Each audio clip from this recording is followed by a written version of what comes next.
ಇಲ್ಲಿನ ರೈತರು ಇಸ್ರೇಲ್ ಮಾದರಿ ಹನಿ ನೀರಾವರಿ ಪದ್ಧತಿ ಅಳವಡಿಸಿಕೊಂಡು ಕೃಷಿ ಆರಂಭಿಸಿದ್ದಾರೆ. ಮೊದಲು ಬೆಳೆಗೆ ಹನಿ ನೀರು ಹಾಯಿಸ್ತಾ ಇದ್ರು. ಆಗ ಇಳುವರಿ ಕಡಿಮೆ ಬರ್ತಾ ಇತ್ತು. ಈಗ ಇಸ್ರೇಲ್ ಮಾದರಿ ಕೃಷಿಯಲ್ಲಿ ಚೆಂಡು ಹೂ, ಮೆಕ್ಸಿಕನ್ ಬೀನ್ಸ್ ಬೆಳೆದು ಯಶಸ್ಸು ಕಂಡಿದ್ದಾರೆ.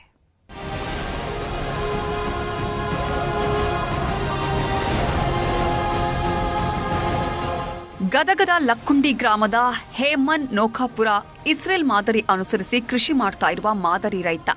ಚೆಂಡು ಹೂವು, ಸೇವಂತಿಗೆ, ಮೆಕ್ಸಿಕನ್ ಬೀನ್ಸ್ ಬೆಳೆದಿದ್ದಾರೆ. 2020ಕ್ಕಿಂತ ಮೊದಲು ನೀರು ಹಾಯಿಸಿ ಬೆಳೆ ಬೆಳೀತಾ ಇದ್ರು. ಅವಾಗ ಇಳುವರಿ ಕುಂಠಿತ ಆಗಿತ್ತು. ಭೂಮಿಯ ಫಲವತ್ತತೆ ಹಾಳಾಗಿತ್ತು. ಕೃಷಿಗೆ ನೀರು ಸಾಲದೆ ಕೃಷಿ ಕೆಲಸ ಬಿಟ್ಟು ಹಮಾಲಿ ಕೆಲಸ ಮಾಡ್ತಿದ್ರಂತೆ. 2019-20ರಲ್ಲಿ ಶಿಂಗಟಲೂರು ಏತ ನೀರಾವರಿ ಯೋಜನೆ ಬಳಿಕ ಇಸ್ರೇಲ್ ಮಾದರಿ ಹನಿ ನೀರಾವರಿ ಅಳವಡಿಸಿಕೊಂಡು ಮಾದರಿ ರೈತ ಅನಿಸಿಕೊಂಡಿದ್ದಾರೆ. ಇಸ್ರೇಲ್ ಮಾದರಿ ಹನಿ ನೀರಾವರಿಯಿಂದ ನೀರು, ರಸಗೊಬ್ಬರ, ಕೂಲಿ ಕಾರ್ಮಿಕರ ಖರ್ಚು ಕೂಡ ಉಳಿತಾಯ ಆಗ್ತಿದೆ. ಹನಿ ನೀರಾವರಿ ಪದ್ಧತಿಯಿಂದ ಬೆಳೆಗೆ ನೇರವಾಗಿ ಬೇರುಗಳಿಗೆ ರಸಗೊಬ್ಬರ ಕೊಡ್ತಿದ್ದು ಬೆಳೆ ಸಮೃದ್ಧವಾಗಿ ಬೆಳೆದು ಇಳುವರಿ ಹೆಚ್ಚಾಗಿದೆ ಅಂದಿದ್ದಾರೆ. ನಾವು ಡ್ರಿಪ್ನಾಗ ಕೊಡ್ತೀವಿ ಸರ್, ಎಂಚೂರಿ ಇದ್ದಾಗ ಡ್ರಿಪ್ನಾಗ ಕೊಡ್ತೀವಿ. ನಾವು ಡ್ರಿಪ್ನಾಗ ಕೊಟ್ಟು ಒಮ್ಮೆ ಕೊಟ್ಟು ಬಂದು 1 ಎಕರೆಗೆ 2 ರಿಂದ 3 kg ಕೊಡ್ತೀವಿ. ಮೊದಲಾಗ 1 ಎಕರೆಗೆ 4 ರಿಂದ 5 ಚೀಲ ಹಾಕ್ತಿದ್ವಿ. ನಾವು 2.5 ಕ್ವಿಂಟಲ್ ಹಾಕ್ತಿದ್ವಿ. ಈಗ 3 kg ಹಾಕ್ತೀವಿ ನಾವು. ಈಗ ಒಳ್ಳೆ ಇಳುವರಿ ಐತಿ. ನಮಗೆ ಆಳಿಂದ ಉಳಿತಾಯ ಐತಿ, ಗೊಬ್ಬರದ ಉಳಿತಾಯ ಐತಿ, ಆಮೇಲೆ ನೀರಿನಂತೂ ದೊಡ್ಡ ಉಳಿತಾಯ.